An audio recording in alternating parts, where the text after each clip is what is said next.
Lentil dishes have a history of stretching back 4,000 years, literally the Indus Valley civilization, where lentils and pulses both happen to be staples. Today's recipe is a recipe of a dal from actually undivided India. The name you may ask? Lala Musa Dal. Of course, made in a place called Lala Musa by a person called Miyaji, also known as Miyaji ki dal. Let's begin. Well, Lala Musa Dal for the uninitiated is a combination of three dals: chana dal, masoor dal and dhuli urad, or urad dal without the skin, of course.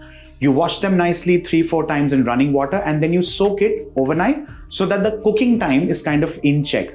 Now you can make this two ways. One, you can directly begin on open flame, combine all the dals with the ginger and the spices that I would come to later, and cook it with water for roughly an hour and a half or things like that, till the two dals, which is the masoor dal and the urad dal, literally get mashed and the chana dal is cooked to the perfect bite. Alternately, you can make use of the best gadgets that we have and bring down the cooking time the way I'm doing. First things first, a pressure cooker on high flame. Let's begin with chana dal, followed by masoor dal, and finally the black gram without the skin, of course.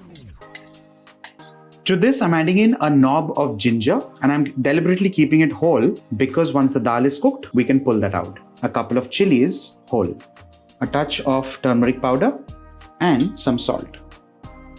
Let's add in water, remembering the fact that water, of course, needs to be evaporated later. A quick stir, and now's the time to pressure cook the lentils. 20 minutes on low flame should be just about perfect. Our dals have cooked to the perfect doneness as desired. Let's now open this and check for the consistency, and then you actually transfer this into the kadhai directly and then you start kind of evaporating the water. You keep adding ghee, then you add in some fried onions and then it kind of moves on. And right towards the end, you do a chonka or a tempering of fried garlic. But what I'm doing is, because we do not have fried garlic and fried onion always in our pantry, I'm starting the recipe on the reverse. I'm starting in a kadhai with ghee and with sliced onion, so that once they are browned, we'll transfer the dal. Easier. Let's do that.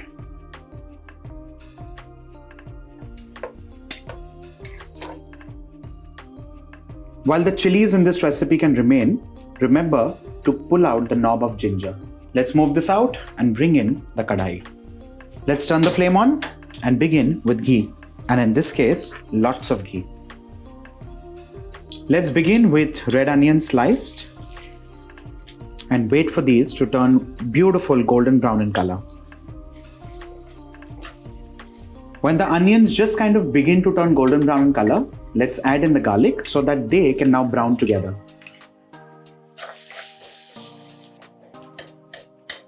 Once the browning is achieved, let's add in dollops of this cooked dal.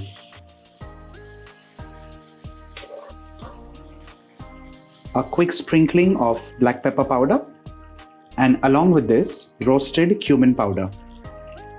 The next step is to mix all of this and ensure all of this now comes beautifully well together. The whole idea is to keep evaporating the water to ensure it's thicker and denser. At this stage, you may check for salt and of course, adjust as required.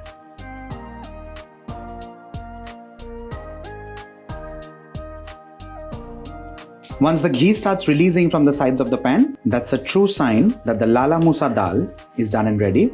And with this, of course, the flame. A very unique, special, thicker than usual lentil or dal is done and ready. On days when you really don't know what to make of lentils or of dal, this is a very unique, special dal which you can literally have for nashta, breakfast, a meal, a snack. The choice is completely yours. Let me know in the comment section what you feel about Lala Musa Dal. This is Varun Inamdar signing off. Bye for now.